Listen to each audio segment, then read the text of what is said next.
I don't know whose turn it is to do the welcome to the I'll do it. voices from the I think desert. it's me. No, it is me. All I'm right. sure it's me. Okay. Yeah. It's not you, it's me. Yeah. It also fits into our thing today. Yeah.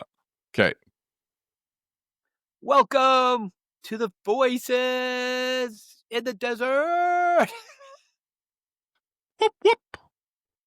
That was horrible. I'm judging myself already. It's You one of those should. days. You should judge yourself. Yeah. You should be very angry with yourself. Never should on yourself, but that is what Yeah. I'm doing. Well, that's kind of the topic for today, and in a way. Oh, well, that's good because it Yeah. fits in because that was like Murray has given us a quite demonstration. pathetic. Yeah, he's given It us a was not demonstration. prophetic, it was pathetic. So, Yes. Yeah, that there we go. is. Yeah. Well, we were just talking about, well, maybe we won't use the word prophetic anymore so we don't get thrown into different camps. You'd have to be a Yeah. Patreon subscriber to know what we were talking about, though. So I got pretty animated. Yeah, it drives me nuts to no end that word has become so divorced from its biblical meaning Oh, yeah. and context, and that it makes me mad that It's become a byword almost. yeah, Yeah. and we let it happen. Yeah. And number It's two, true. I'm also mad that people judge me for the fact I use that word, but it doesn't mean what they think it means, and I can't do anything about that, and that makes me I don't think that word means what you think it means. Oh, yeah, where was that? The Princess Bride. Princess Bride quote, yeah. Inconceivable. That's right. That's what that was. I I should don't think watch that word again. means what you think it means. Stop that, Yeah, he Robin. goes, what did he go? He goes, you keep on saying that word. Yeah. Yeah, I don't think it means what you think it means. Yeah. Well, that's true. That's true. We got our blood boiling a little bit. So that's an endorsement for the Patreon. You guys should check out the Patreon that we've started. Subscribers get all access to our Murray and our rants before we go live. Yeah. Yeah, we get it all out, then we calm down so we can do an actual podcast. I think that was a pretty good heartfelt rant. Yeah. And yeah, that's right. Which I think, it's good to see, I think, because, I can see after our chat that I need to change my perspective a little bit. I can see, okay, I gotta. So good, that's good. But that does actually lend itself to the topic of the day, right? It really does. Which we've been working through the rules of the spiritual life, right? As written out by Father Luke of the Goosechase Monastery in Nova Scotia. As monks that became friends of mine after I went and visited a number of different times for some spiritual retreats. I loved. I had some experience going to a Catholic monastery. There's not a whole lot of. There's some evangelical retreat centers you can go to, but it's different than going to a monastery where people have a life of prayer. Yeah, there's a life of prayer. So you feel like I felt like when I went, I was entering into prayer that was already happening, right? Yeah, that's a good way to put it. And so the Catholic ones were good, but I really liked the Orthodox guys when they said on the first day that I ever visited them, and I was down in the little room that they had given me, and one of the monks came down and knocked on the door and goes, would you like to join us for dinner? Huh. We're having an Alexander Keith's. Would you be okay drinking an Alexander Keith's with us? I was like, I love these monks, man. Yeah, very nice. And so then we're sitting at the dinner table talking about life, about following God's scriptures. Very rewarding conversation in that sense, right? You kind of feel that those ebbs and flows, like Augustine talked about, those spiritual conversations where you ascend to the heights. And at one point, Father Luke interjects, and he's the abbot of the monastery, just a wonderful, tender old Frenchman. And he goes, at some monasteries, we sit in silence and there's readings of the fathers during dinner. But I find that boring. So here we talk. And it was amazing, Yeah, that's quite a comment. I mean, there's a few places in the Evergetinos he would be slapped to the fish for that. He would be, yeah. I find that boring. So here we talk. And it was so funny. So I've loved my time there, and as we've said in each one of these episodes, when you see someone like a Father Luke, or for you and your relationship with Father Mike, or our Yeah, relationship with yeah. Steve, or people that we look at and go, they have a handle on something that I'd like to have a handle on, right? They're Mhm. soft, they're tender. You spend time with them and you go, this person knows the Lord, like they know the Lord, right? And I want to know God like they know God. And so Father Luke's one of those guys. And so I grabbed this pamphlet that they put out on living a spiritual life, 10 rules for the spiritual life, the daily agenda. And and it's a way of framing how we see ourselves in the world. We talk about things like spiritual disciplines, fasting, silence, solitude, prayer, scripture study, simplicity, these kind of Mm. things. I really don't like the term discipline because it implies a thing I do that I can accomplish. It's like that discipline is working I'm out, gonna right? I discipline go, my children. It I'm also going to has a bit of a discipline my children. legal It kind does. of I'm going to discipline my children, so it has a legal ramification. I'm going to go to the gym and be disciplined, so I yeah. go to the gym as an action of my discipline, right? But the thing is, with the spiritual life, when it comes to silence and solitude, and this is where this rule really shines, Mm. is it's not so much a thing that I do. The Desert Fathers would say something like this. Um, a man can be a monk in the city Mm. or a city dweller in the desert. Yes, very well So said. Who that said that? means I can't Probably a remember. lot of It's them. in the It's kind of yeah, a it's in the sayings of the Desert Fathers. I'd have to look up who said it. I have lots off the top of my head, but that's yeah. not one of them. Right? So a man can be a city dweller in the desert or a monk in the city. And that has to do with lifestyle. That hasn't doesn't have to do with disciplines that you enact. That means that I carry within me silence and solitude. And sometimes that's practically worked out when I sit in a room by myself, Mm. right? But everywhere I go, now I'm in silence and solitude, even when I'm surrounded by people, because it's become a part of my life, right? And so the inner voice has been quelled. I'm aware that the presence of the Spirit is with me. And when I go forth, I'm still going forth in silence and solitude. So they're rhythms that are a lifestyle that help me to walk in step with the Spirit. They're not a discipline I enact once a day or twice a day or whatever, right? They are. It's like we've said this, right? That the when you're going through your day, and again, this is where Rule 9 comes in very well. When you're going through your day and you go, oh, I haven't prayed in a while, right? I haven't Mm. thought of God in a while, and there's two responses. There's the response of, oh, I'm such a terrible person. I don't pray enough. I don't do enough. I should probably pray more, right? The guilt and shame that comes over.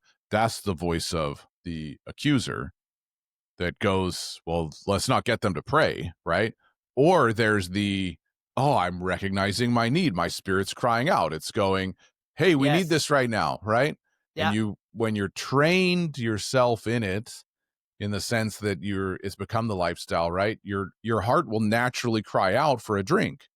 It'll go, we're thirsty again, boys, right? Yeah. And then you go, oh, okay, right. Father, I'm here. Not, And oh, that's I'm so horrible. such a good point because I was gonna say something similar to that for the fact that like let's see if we can explain this in such a way that would be helpful. We're taught to be so performance and task oriented in our Christianity, Right. right? Which Sure. task orients is out of your willpower, and and then you're trying to connect your knowledge base to that. So you're Right. judging it based on what you're doing, what you're thinking, how you're performing, right? But if you want to take a step back for that, just a thought that Josh just shared, that part of you that goes, oh, we're not praying. We need to do that right now. Why are you doing that? Why? Because you cannot approach God unless God draws you. I mean, that's scripture, Right. right? Yep. So So is that not a part of your heart that's responding to God pulling you? That's right. And instead of going to the checklist, "Oh, I didn't do it right. I didn't do it enough. Oh, I gotta push into this. Oh my goodness, look at all the things I need to do." Right. What if in that moment you just went somewhere else? Like, "Oh, Yeah. I'm thinking about God right now. Lord, I just wanna say you're beautiful and thank you for loving me." And you just Exactly. let that moment be holy and beautiful instead of trying to figure out what you should do about it. That's right. Because when we think something to do about it, I'm not doing my spiritual disciplines, but then we're making it a legal thing we need to leave up to instead of Absolutely. an intimate romantic thing that we're being drawn to by the Spirit of God Himself and Yeah. learning to be aware of it. Yeah. They're Anyway, it's part they're those things are part of the current of your life, right? yeah, that's a good way And to when say it. you think of them as the dam that stops the like, because that's how I think I'm just thinking of this analogy, right? Like the dam that stops the current, right? So now I can spend time in silence and solitude. That's what the discipline is, as opposed to the thing that within the current I go, oh, the current now is moving this way, it's moving this way, and so now I'm flowing with it as I go through my day. And no, now is a moment when the Spirit's beckoning me to turn my heart. And the thing is, it can be 30 seconds, it can be 30 minutes, it can be 1 hour.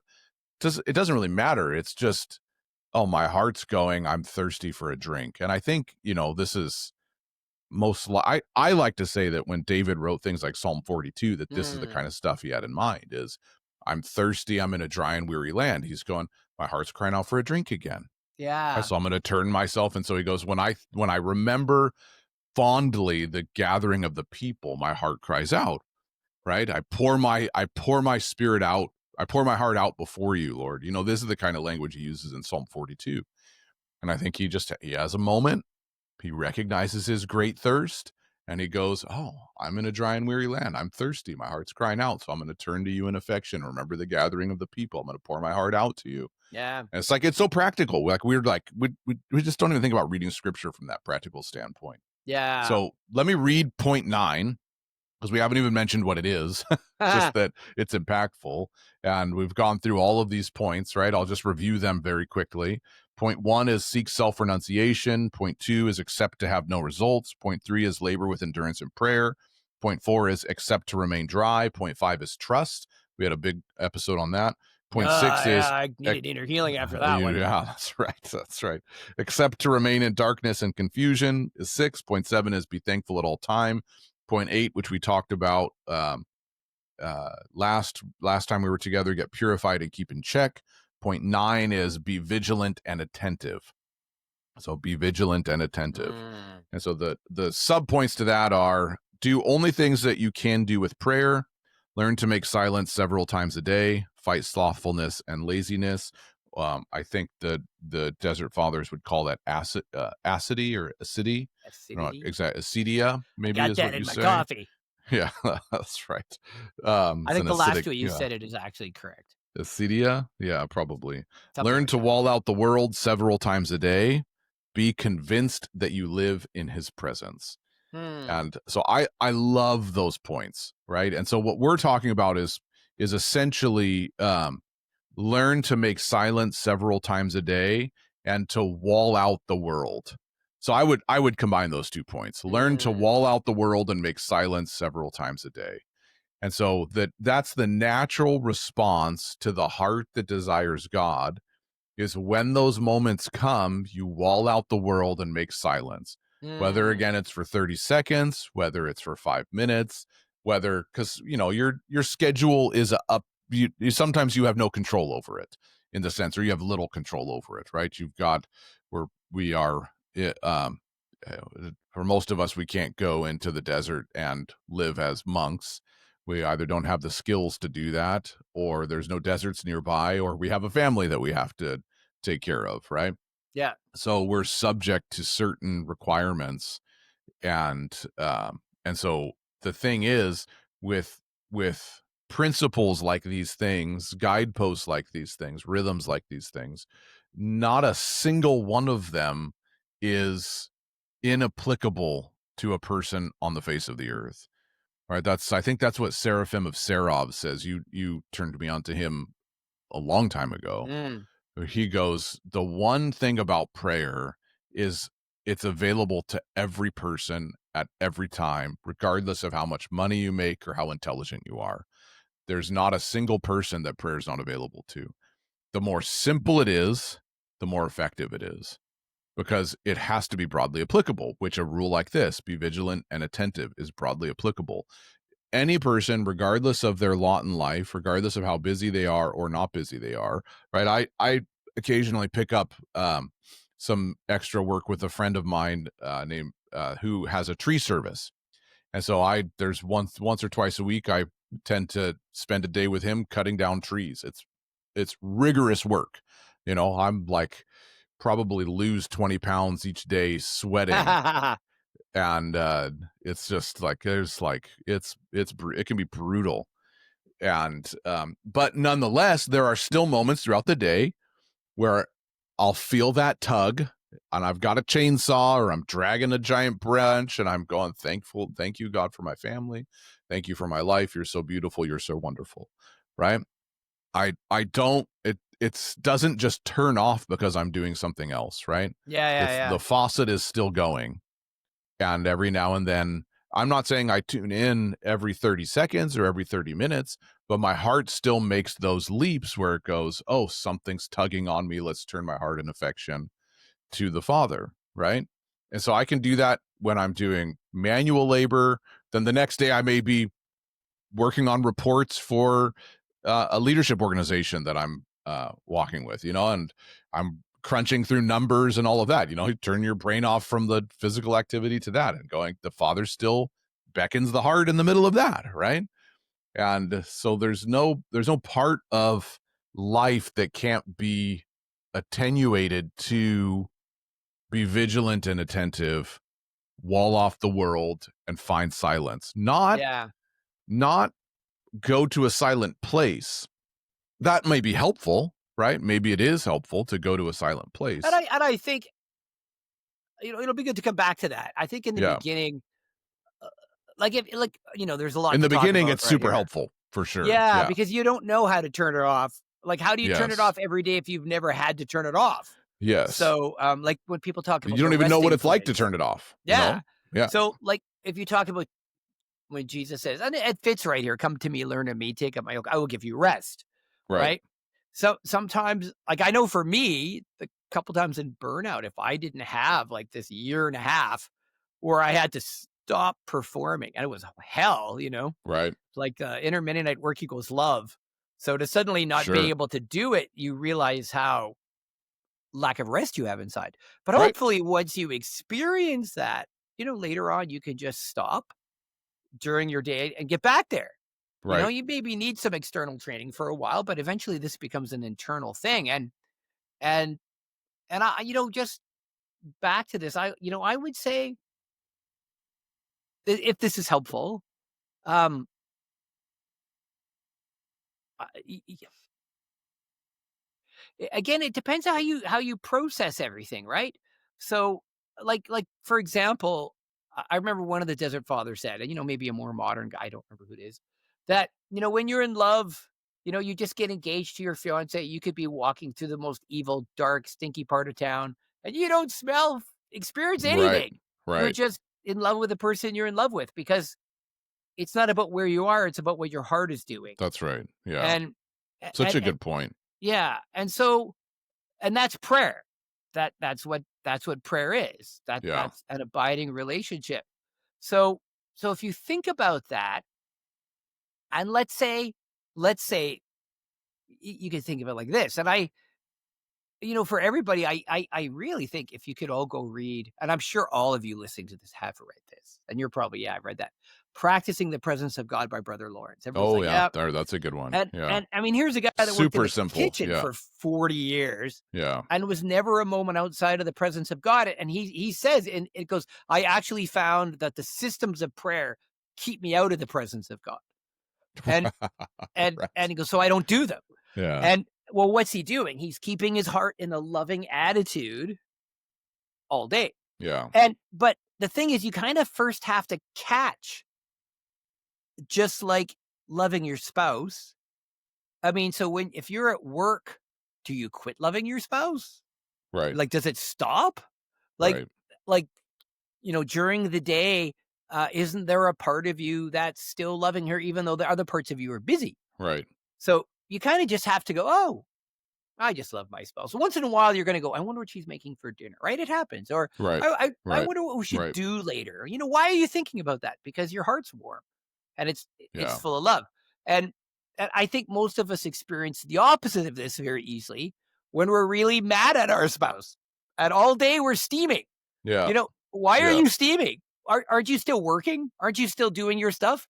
But inside you're like, oh, yeah, Yeah. That's but right. that's a form of inner prayer. It's just a really bad one. Yeah. That's right. But Wh isn't that inner prayer? You have an inner thing going on that's Yeah. connecting you to a person, Yeah.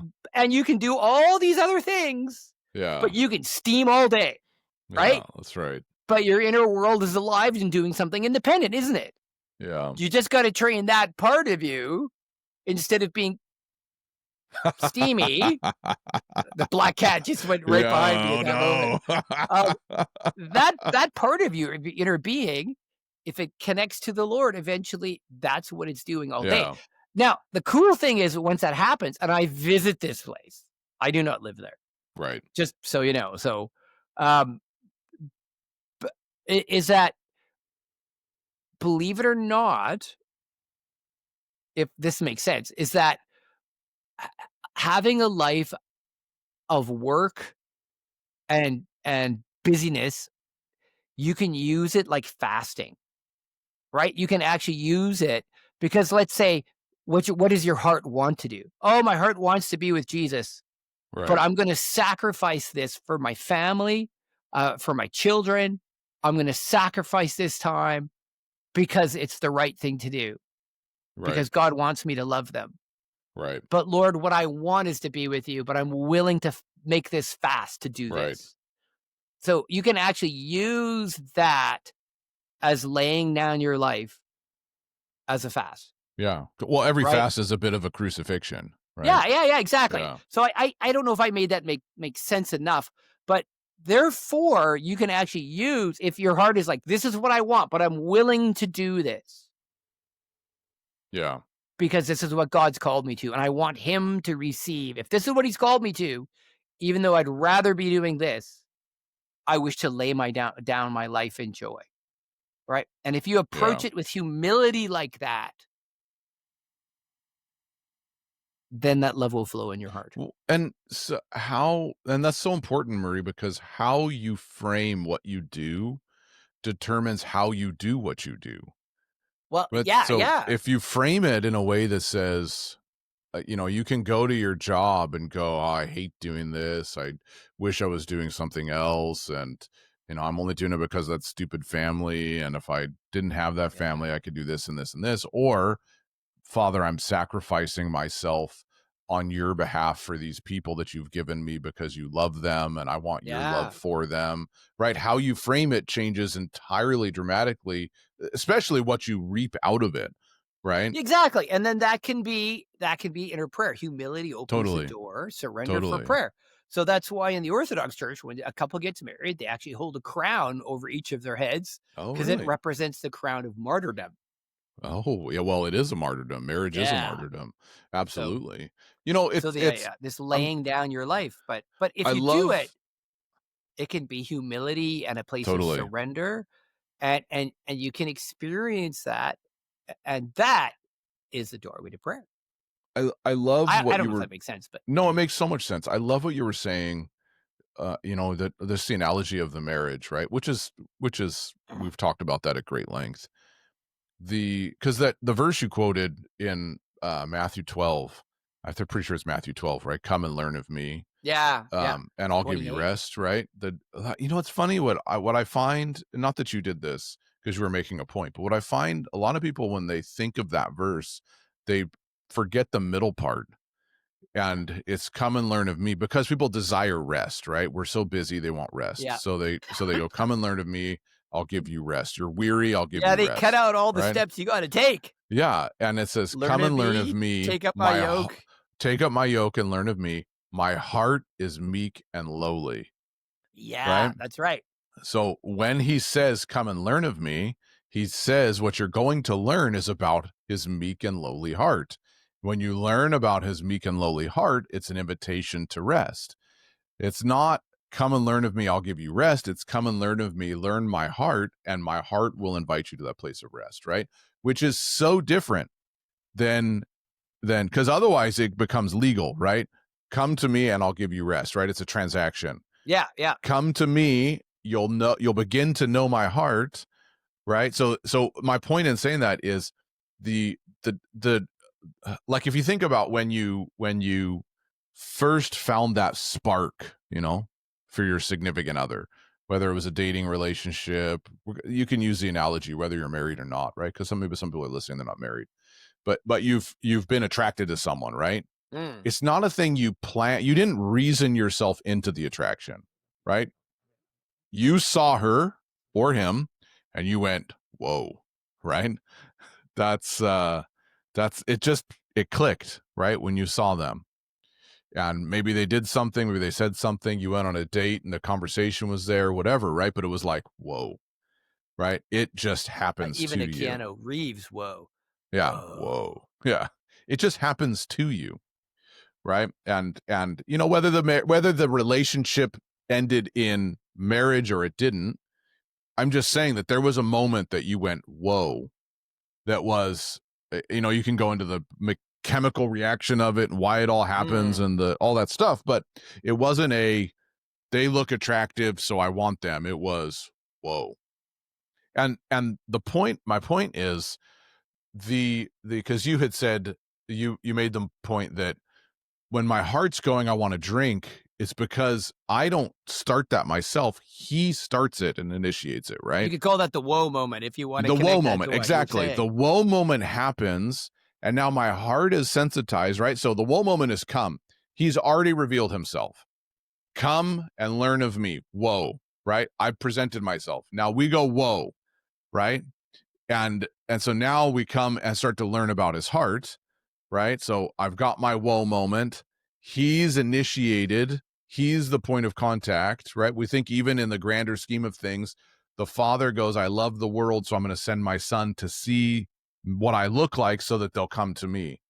Right. So he initiated, even in the broader scheme of the revelation of God in the man Jesus, he initiated, right? He goes, I'm going to reveal myself. So he reveals himself. The heart opens to the revelation. Come and learn of me, right? The heart opens to the revelation. We see what he's like, right? We learn about his tenderness, that's the Mm. meek and lowly heart. We learn about his tenderness and his affection. So our heart warms to him. And then in our striving, we find ourselves in a place of rest, right? Not because we've stopped work or stopped life, but it's because we've entered into that love moment with him, right? The affection of the Father inviting us to that place to learn of him. So Mm. that is from the bigger revelation of Jesus, the grander scheme of God revealing himself to his creation. He's always the one initiating. All we're doing is responding to the woe. Yeah. Like that, and that's really the I should pray now. I haven't prayed in a while. I'm feeling thirsty. That's my heart going, whoa, right? It's Yeah. like I'm all of a sudden arrested because something else has happened. And now if I begin to live this life of rhythm, the current of the spirit, I go, I need to wall myself off and just sit with that affection. Because that's really, that moment of prayer. Prayer is nothing else but the application of desire. That's really Ooh, what it that's a is, good way to right? say that. I kind of riffed that off of Madame Guyon. See, it's the application of desire. It's you can go back to Evagrius. Evagrius said it's the ascent of the intellect towards God, the nous, the The heart, news. right? Well, that's a It's good anyway, sorry, keep going. yeah, but that's what prayer is. I've walled myself off because of the revelation. My heart's gone whoa, and I'm going because when you see your significant other and there's that spark, right? Like I mean, you can't see. Like I remember the first moment Aaron and I kissed, right? I couldn't tell you anything about what surrounded us. I just know we were there and she was there, right? Yeah. Nothing else mattered. The rest of the world had faded, Faded away. right? And there's still moments where she walks in and I'm like, oh my goodness, this woman Wow. looks great, right? And I get a whoa. And momentarily everything else fades and I've got my wife is right there, right? And it's like that the woe happens, the world is walled off, I enter into the tenderness of his heart, I find myself in rest, and now I have the wherewithal to continue my day because I've found the thing that satiates me, right? I think it's Abba Pombo or no Abba Poman, one of the two. I get them mixed up. He said, "Don't give your heart to that which doesn't satisfy your heart." Uh, Right? It's the simplest he didn't instruction. even have doom scrolling back He then. no, he did. He didn't. That's right. That's probably why he was a desert father. Maybe he would have doom scrolled himself out of Yeah. the monastery. And don't give yourself to that which doesn't satisfy your heart. And so we get the woe, we wall the world off, we enter into that place, and realistically, it well, he's like Father Luke says, it's probably going to happen several times a day, and we can plan for it, right? You can send a notification in your phone that goes, "Oh, that's right, this is something I want to do," or it can happen organically. Both are both are valuable Yeah. um and like I've got notifications that pop up. And the problem with phone notifications is you eventually learn to ignore them. Um, but I do have phone notifications that pop up, like turn your heart to God and pray and stuff like that. Mm. And sometimes not all the time, but sometimes they're oh yeah. So Well, if you don't mind, I'm just gonna take a little bit of a little crazy rabbit trail here that yeah, ends back, right? So, everyone, if you think again, noose, and that's this crazy word, uh, the inner man, the heart, right? yeah, And so if you think of that moment that, oh, I want to remember to pray. That there's that moment, that spark, that whoa yeah, moment. That's where it's happening. But there's other parts of us doing other things, yeah, the desert fathers would say that verse, love God with all your heart, mind, soul, and strength.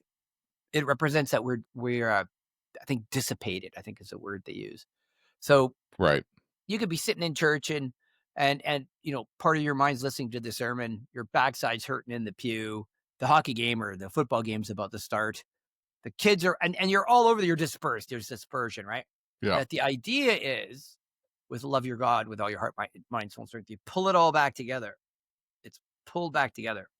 And it starts with, how does that happen? It starts with that simple, I have a longing. That's it. yeah, yeah, That's the beginning of that. And yeah, it starts with just a recognition that somewhere deep inside of you that it's surpasses emotion, it surpasses intellect, it surpasses will. It's in you going, "Oh, I really want this." Like, yeah, what is that? Well, there's a spark from heaven there. yeah, And it's first off accepting the invitation, right? You got to accept that and realize you just have to let it live. Now, here's where, see if I can make this make sense. The journey of this. So those guys, you guys listening to this, I hope, have been on a journey. And to get here, either A, one, God, it just life isn't working in the conservative circle entirely because you need more, right? Or you could be on the other extreme where you're like Josh and I, who have gone from that into the charismatic circle and realized this ain't working either, yeah. This right? one's not working either. Yeah, But there's a part of your heart, again, a part of your inner man that is dissatisfied, right? Just think of your noose again. There's yeah, something going on in there. You're responding to something, right? That's a part of prayer, if you want to put it that way. Something inside of me says there's got to be more, right? How if you're here, how much of the day is that running? I would say quite a bit, right, you know? And to realize that's not just your intellect and that's not just your emotions, to feed that, to go look at that and go, I am hungry. I want more. And go, I want this to live, Lord. I want this inner part of me to flow. Okay. And just that's a good place to start, and you would give that sucker a little prayer to pray. That's an arrow prayer, as St. Augustine would say. And right, and you just learn to let it flow. Abba, I belong to you, right? So something like that. Now, here is to give it quickly how the flow of this works. And again, forgive me for playing fast and loose with this because I'm going to play a little bit fast We and loose. forgive Okay. you. I Okay. forgive you anyway. So thank you. You will forgive me ahead of time because I'm still going to do it. So sometimes it's easier to ask forgiveness than it is ask permission, right? As they Yeah, that's say. right. So Yeah, yeah, so I'm that's just right. going to go with that. So Yeah, so think about your inner man lining up, right? So Paul's in prison. People are freaking out. They think he's going to die. He says, "Hey, I pray God would strengthen your inner man." So think of that little spark in there going, "Whoa," right? yeah, So yeah. Christ may dwell in your heart by faith. Once you realize that's going on, you're starting to look at him and invite him. Your heart's going, "Hey, I want a little more of this," right? So Right, you know how high and wide and long and deep is the love of Christ. So suddenly you're experiencing love as you on this journey that surpasses gnosis, that you may be filled to all this fullness of right, God. So there's this thing. So when you're on a journey of interchange and you let this little spark live, this little whoa moment, first off, once you're that far, right? And I would suggest to get that far, you've kind of had to go through a bit of a desert, right? sure. As in the way I'm doing life with just my intellect or the way I'm doing life with just needing people to prophesy over me isn't working. I need some inner thing going on. So Right, I would suggest you've changed the belief system to get that far, right? right. Once you're there, though, if you think of it like this, let's say to get here, let's go Yep, back to that. You will probably have had to have some inner conflict of, oh, am I really willing to walk out of my old camp? Am I really willing to do this? What are people going to think if I start going to the desert fathers? Oh my goodness. So you have a lot of inner turmoil. There's a part of you that says, I really want this. And then there's a part of you that goes, what's it going to cost? Does that make right, sense? So right, there's a variation of things happening inside of you, right? All very real and legit. And eventually you're going to have to make a choice, as we all do. Am I going to pursue this, or am I going to keep it in the closet, or am I going to go back? Those would be your choices. Eventually, what'll happen, hopefully, sign of the cross, is that you're going to go, you know what? I want this. I want to understand. I don't care anymore what people think. I don't care about my past. I'm going to pursue this. Well, when your spirit starts to do that, your mind and your emotions start to back up what's going on in your spirit now. You don't right, care about what friends think. You don't care what church culture you came from. You just need this. And right, when you get that, suddenly you want to find books and podcasts and things. And because suddenly now you're feeding the fire to pursue rather than, hiding in the background. And when that happens, your heart is starting to open up. Your noose is starting to fire, and your mind and your emotions are becoming the servant of your desire for Christ. It's right, starting to flip around, right? That's a process of inner development going on there. And that happens not just with being drawn to certain theological ideas or camps, it also happens with inner prayer, where certain costs and prices, if we let that spark live, finally we go, you know what? I just, Lord, I want to sacrifice all these external things to find you. That's what I yeah, really want. Lord, totally. I did want to go to the hockey game. I did want to do all these things. But Lord, as long as you let the little spark live and you feed it Yeah, and you don't ignore it and you let it live, eventually that thing's going to get bigger and your insides are going to start to line up there, right, right? I want right, more. My heart hungers. I slept, but my heart was awake. yeah, My soul pants. His insides are lining up with the desire for this, and things are starting to come yeah, into order. And that just takes time, but it starts with that little spark and just going, it is there. Lord, I honor it. yeah, If that's all you did during your workday when it popped up, Lord, you came to my mind. I love you and I honor you. I'm so thankful. absolutely. And that's all you did. That process right there is going to start to happen, right? Yeah, that fire is gonna fire up, and eventually your mind and emotions are gonna go, we should be spending time on this a little bit more, you know? Right. That there's a bit of an automatic thing that starts happening because you're letting the river flow. And, if you just do that, in essence, I would suggest that is practicing the presence of God by Brother Lawrence right there. That's right. You know, I had this thought the other day, and You you're making did? me think about it. Yeah. Sorry, I'm in a mood today, everybody. I'm sorry. It's the term righteousness, um, and I want to talk about, I want to just mention this, and then maybe we can talk a bit about We one of need the to get on into the the actual. sub point is fight slothfulness and laziness, right? Because that's the issue at hand when it comes to this. Mhm. Um, the thought was, because the word for righteousness in the Old Testament literally means to be straight, right? Mm. That's the word's quite simple, right? It's straight, straightened. Um, and and I was thinking about this, that one of the greatest evidences of righteousness, um, is I was thinking about it in terms of I was reading one of the Psalms, and it talks about the righteous judgments of God, right? I was going, what God says is the same thing that God thinks, Mm. right? So righteousness is essentially at least the evidence of it. I don't know if you would define it as this thing, because now we're talking about, I'm thinking the mystical theology and Dionysius and the the the essence of God and the energy of God, right? All that. But so the evidence of righteousness is when the mouth says what the heart thinks.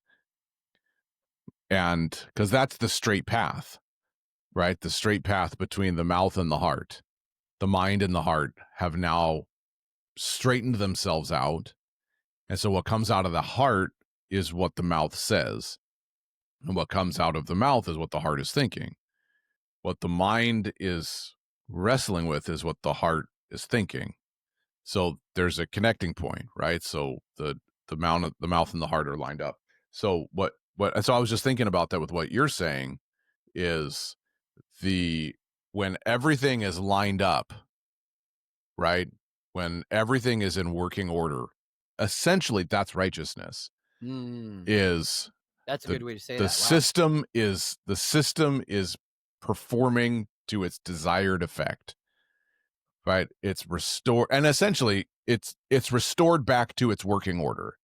This is how God designed it to work, that the heart would be alive and aflame to the presence of God, that the mouth would be speaking the things the heart's thinking, that the mind would be dwelling on those things, and that the inner man would be alive to that world, Yeah. right?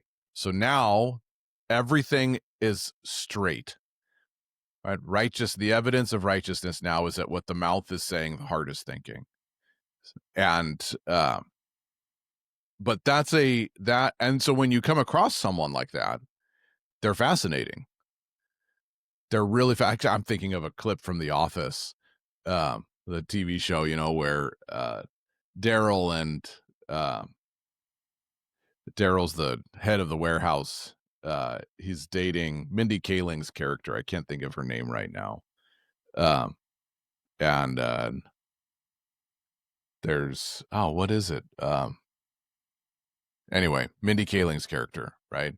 And she's she works in the back of the office, and she's like like crazy, and and she starts dating Daryl, and he's just direct and tells her what he wants. No, I'm busy tonight. I've got to spend time with my sister, whatever, right? And then it clips over to her, and she's being interviewed, and she goes, I mean, he says everything that he wants. Who does that? Right? She's like stunned that his communication is direct and to the point, right? Who does that? It- but it's so stunning to us when someone actually says what they mean, and they mean what they say. It's like, who does that? Nobody does that. We all hide behind smoke and mirrors and shadows, and Yeah, try and yeah. convince everybody to like us, and we put a facade and a front out, and who says what they mean? Like, it's the one of the most attractive qualities you can find in a person, right? I think that's Mm, one of the things that one of the many things, but one of the things that when Jesus said something, he's like he actually believed it and lived it, right? When he says when he has the audacity in Matthew 6 to say be anxious for nothing, they're going that's so offensive, but he also lives that way, and we can see the yeah. evidence of it, right? And it's like the mouth and the heart have said the same thing, and we don't know what to do with that, and we don't know where to categorize it. And part of it begins in, as you're saying, Murray, right? Going, let's honor that time, as small as it might be, that my heart is going, I I want to be conscious of this spark, and I'm going to honor it, right? It can Yeah. start in that small little microcosm of a moment, and it can grow to be this over when this is Jesus, right? We can grow to be this overwhelmingly large tree that's taken root inside of you, right? Yeah, and It I starts as a think, little seed. was there Gregory of Nyssa? Could be. I always get him and Nanzanian mixed up, but one of those guys said, water flows downhill. That's what it does. But if you Right. put it in a pipe, you can make it go straight up, right? And that the Right. heart is like that. Once dissipation, you bring it all back together. Love the Lord God with all your heart, mind, soul, and strength. You can make it go right up. And Right. that it starts with that little spark. But I would suggest to everybody when you think about that little spark, you got to keep in mind that if I can again, sorry to make this make sense, as a charismatic, what you would think of as that little spark is come Holy Spirit. Where's the outward Yes. manifest presence Yes. of God? I'm looking for it. And I would suggest to you, yeah, that's true.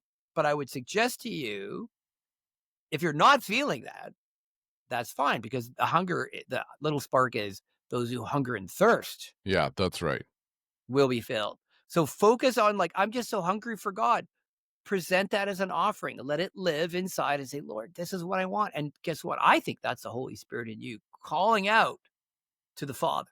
Now, if you want to Absolutely. break down Well, down that's theology, how's that part of God doing that with that part of God? But again, you can't come to the Father unless He draws you. So then who's initiating that? yeah. So you need to embrace that, even if it's like, oh, this is a bit uncomfortable. I just long for God. What if that longing isn't just your longing for God? What if it's His longing for you? And He's Yeah. pulling you into a big embrace. And you just got to start there and let the pipe, that's the pipe. Yeah. Let that water flow through that pipe and then see where it goes. Yeah. Well, Right. he's got the sub point. Father Luke has written the sub point, which is exactly what you just said. Oh, I didn't know Be that. convinced that you live in his presence. Oh, there you go. Right? That's it right there, right? If you have convinced yourself you don't, then the responding to the moments feel meaningless, because then it becomes about what I get out of it Yeah, yeah, yeah. versus a living, Or breathing how I'm doing relationship. it. Like, Yeah. where I find myself today, to be honest, is that I really need to hear myself say what I just said because the dogs escaped and they go across this road that's pretty busy and there's a puppy involved and they've done this 3 nights in a row and my wife is mad and it's my kid's birthday and which is, that's all fine. And I'm Right. I'm just like, I have so much to do and people are upset and freaked out. One of my dogs got killed. The parent of these guys got killed a year ago on the same Right. road. Right. So, but if I take that and I go, now I need to try to find God.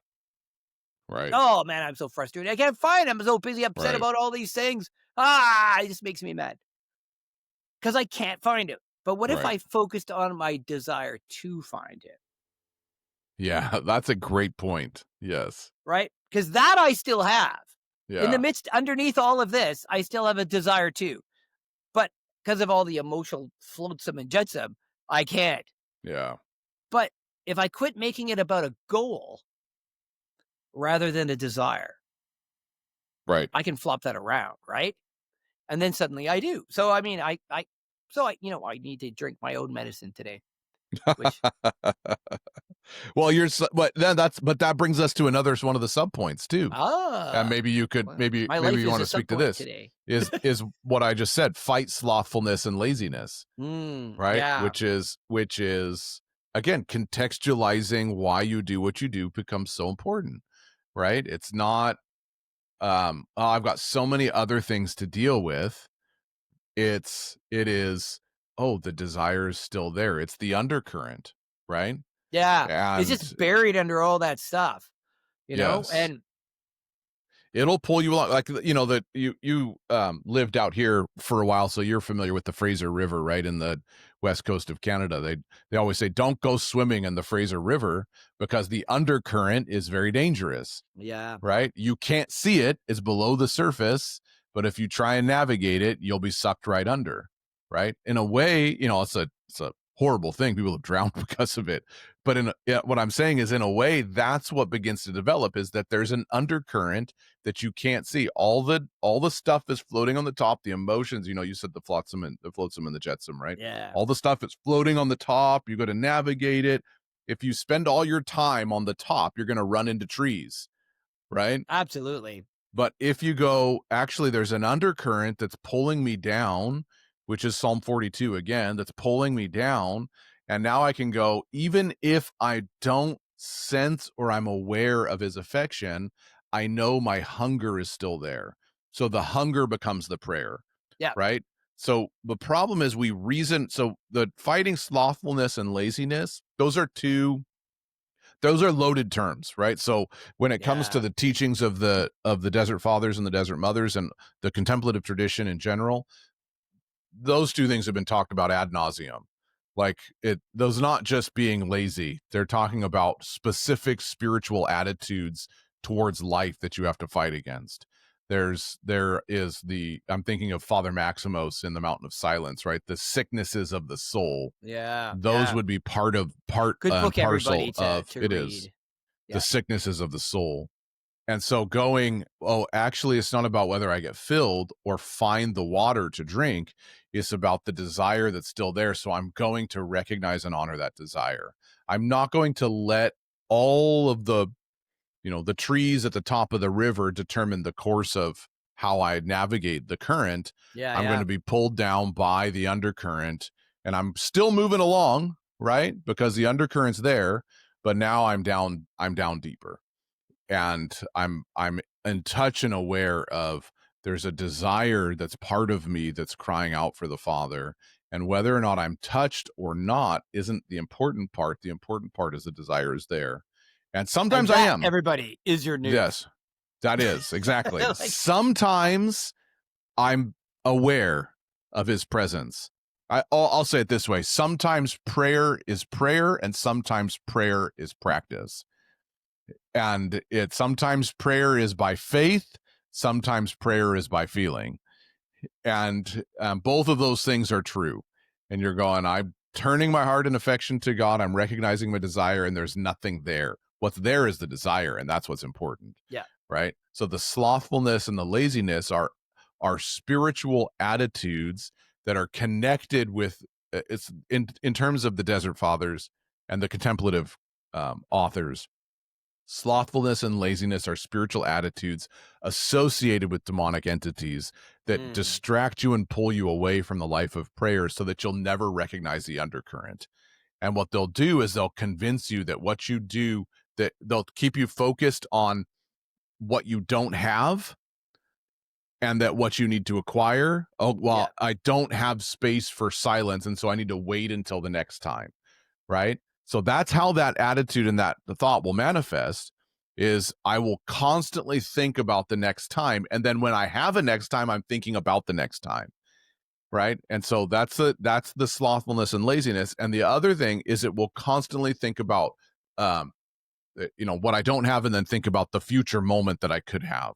yeah, Right. So and it will it fight rarely works that against way. me from sitting in that desire, regardless of what I'm doing, driving down the road in the car, typing at a keyboard, swinging an axe or a chainsaw, Murray might be in the back with his tractor picking up piles and piles of cow manure, It never right? ends. Yeah, never ends, Right right? now, The it's apricots. slothfulness and laziness will attack at all of those moments and say, just wait for the next time. There'll be another time. And being present in the moment with the desire and awareness that he's present with you, whether you feel it or sense it or not, but he's delighted in your desire for him, and that your desire is the whoa moment. And if you were to spend all of your time, think about it this way, right? If you were to spend all of your time, like if I was on a trip, let's just say you're on a trip away from your spouse, You are on a trip. right? You're a trip is away from your spouse. You haven't been able to talk to them in a week. You get home and you tell your spouse all the times you thought of them, Ah. all the times you're affectionately reminded of them. How much your spouse goes, I feel so loved, even though there was distance, right? Like, because that's honoring the memory of the person. That doesn't diminish the love or the intentionality that you didn't get to express that in the course of your time away because of whatever reason, right? It becomes a beautiful moment where you get to reconnect and partner, and your spouse feels loved and they feel cherished and you feel the affection, and you're like, wow, that was so wonderful, right? Just because there's distance doesn't mean the relationship has waned. And, maybe to sum that up, everybody, just think, because I think we've all experienced that, I hope. Think of it like this. When it comes to that little moment, that spark happens, and you're busy and stuff's going on, think about it like calling home. Just like, oh, my heart's doing a calling home moment. Yeah. Yeah, Yep. because that's what it is, right? You That's just right. ET phone home. ET phone home right Yeah. there. The whole Something movie is inside of he wants to you. find his spaceship. That's the whole movie, right? Yeah, there you go. ET phone home. Yeah. So, That's but that's if the you think of it spiritual like journey, that, trying to it's find such your a spaceship. perfect thing. Yeah. Um, because yeah, that's kind of what it's like. Your heart is alive, and oh, I got to call my spouse. I don't know how she's doing, and Right. you're busy doing stuff, but it's percolating in there. Yeah, that's right. That's prayer. That's right. That's I think the I'd have to look it up, but when the Bible says pray continually, I think the word actually in one of those passages is rest. Stay. Right. It's this heart thing, right? Yeah. So, and we interpret it as a doing thing instead of a being. I So did what I realized I'd I have to never look that up, realized before. everybody. One of the things I noticed recently is Jesus tells us to pray unceasingly. Oh, I just never even yeah. Where's that? What are you quoting there? well, now I've got to find, because I made Yeah, a you note better. about it.